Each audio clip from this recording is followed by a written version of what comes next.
We've been waiting for years for a new Mega Man game, and we finally have it. Mega Man 11 was released to eager fans everywhere on October 2nd, and Capcom has done a great job revitalizing the Blue Bomber. When Mega Man 11 was announced at the Mega Man 30th Anniversary live stream in December, no one expected it. I remember even tweeting out something along the lines of, "If you're expecting a new Mega Man game, you're kidding yourself." I was expecting the announcement of the Mega Man Legacy Collections on Switch, and maybe the announcement of the X Legacy Collection. Both happened, but then Capcom dropped the Blue Bomb. Mega Man 11 was in development, and even had a good amount of gameplay to show us. I grabbed my plate of crow and happily chowed down. This game looked great, and I was stoked. To help out the video, I have the BugDr himself. So, what were your initial thoughts on Mega Man 11 when it was announced? I remember when I went to PAX East a few years ago, there was a Capcom panel. Specifically, I think it was the one where Capcom announced DuckTales Remastered. During that panel, a number of Mega Man announcements happened, and the company reps mentioned that they would have something very special to announce regarding Mega Man very soon. I was excited, but apprehensive. It's hard to say if a new Mega Man title made by Capcom would even be good at this point, particularly with Keiji Inafune now absent from the company, and with Capcom itself making a lot of questionable choices regarding their franchises. Much later, and at the point where I thought they had just spouted lies during that conference to shut the fans up, Mega Man 11 was announced, and my apprehension remained, but I was very hopeful. The footage looked decent, but seemed like it could use some polish, but overall, I was hopeful and excited for the prospect of a new title in the classic series. I figured that the reason they took so long to show the game was because they had to get it right before they displayed it to the public. Mega Man 11 looks really good. I mean, it's not a AAA, ultra-realistic looking game as expected, but the art design is great. The enemies all look like they come straight out of the old Mega Man instruction manuals, and the backgrounds are really interesting. I like how behind the stage itself, the backgrounds look like they were rendered in 3D because they'll move as you do, giving a lot of depth to the stages. Everything is bright and colorful, from the classically designed robots and bosses to the rich and vibrant stage backgrounds. Platforms are obvious, so you always know exactly where you can stand and where you can't, which is integral to a precision action platformer such as this. In short, you're not going to use Mega Man 11 as a graphics showcase, but the overall style of it is perfect for the classic style platformer that it is and suits it very well. Also, it's kind of neat to see some of the story scenes in the weapon equipped screen done in a hand-drawn style. I really dig those ultra-detailed depictions of Mega Man in his new weapon outfits, and seeing Light and Wily Young is particularly cool. Mega Man 11 was announced after the ill-fated Mighty No. 9 was released and panned by pretty much everybody. The early concept art of Mighty No. 9 looked fantastic, and the end product looked and played pretty bad. But when we got our first glimpse of Mega Man 11, the graphics looked great.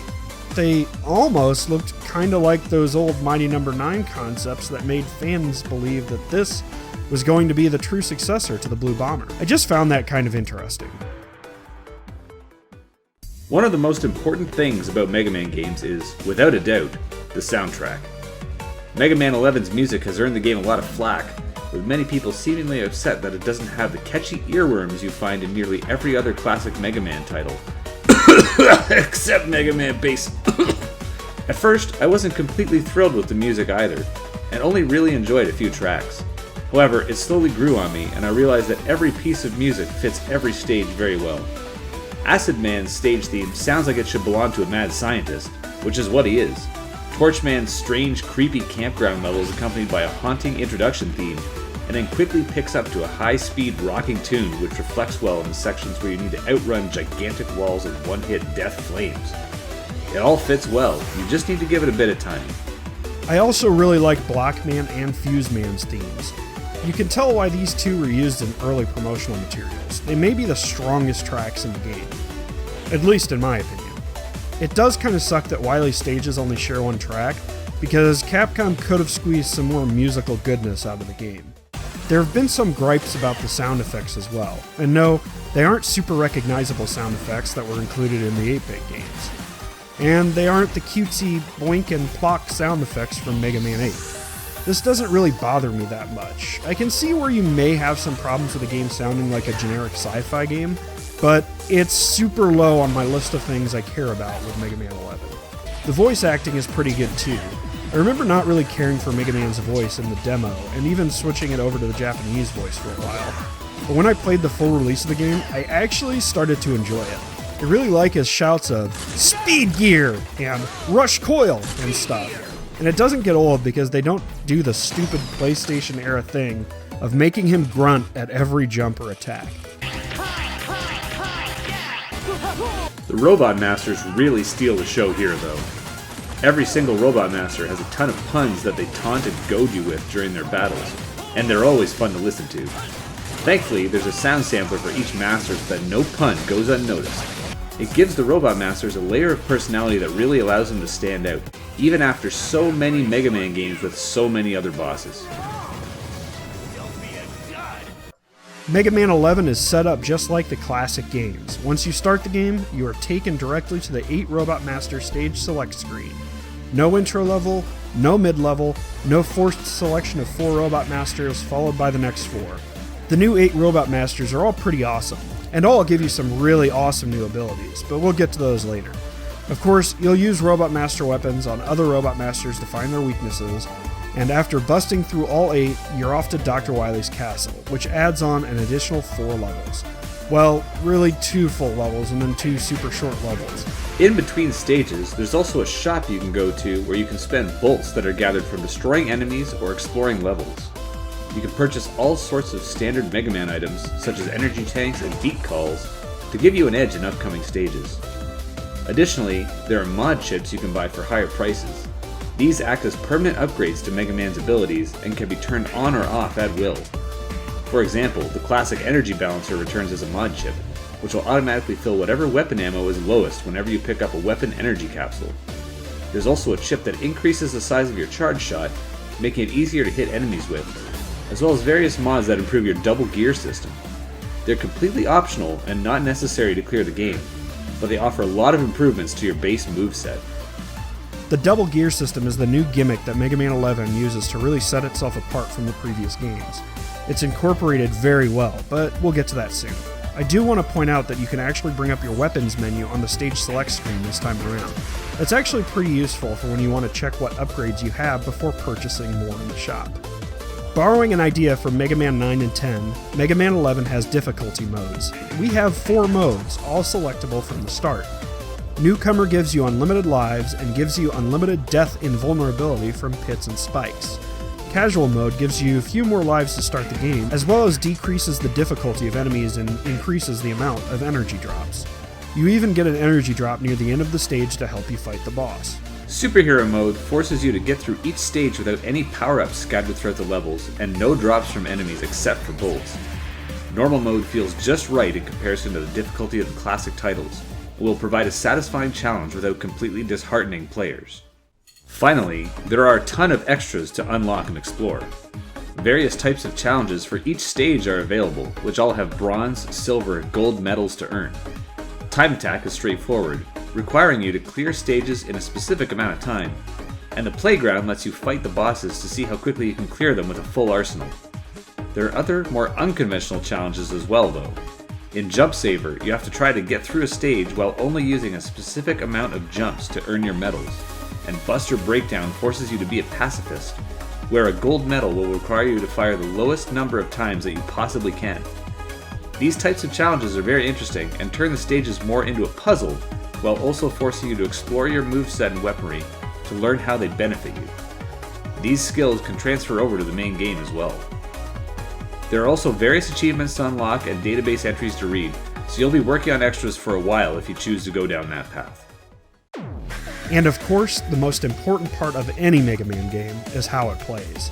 And well, it plays really good. The controls are tight as hell. Seriously, I think this game may control better than the original NES games. Blasphemy, I know, but Mega Man is just so responsive to your inputs. And there is no question of, hey, can I make this jump? When you're looking at where to go.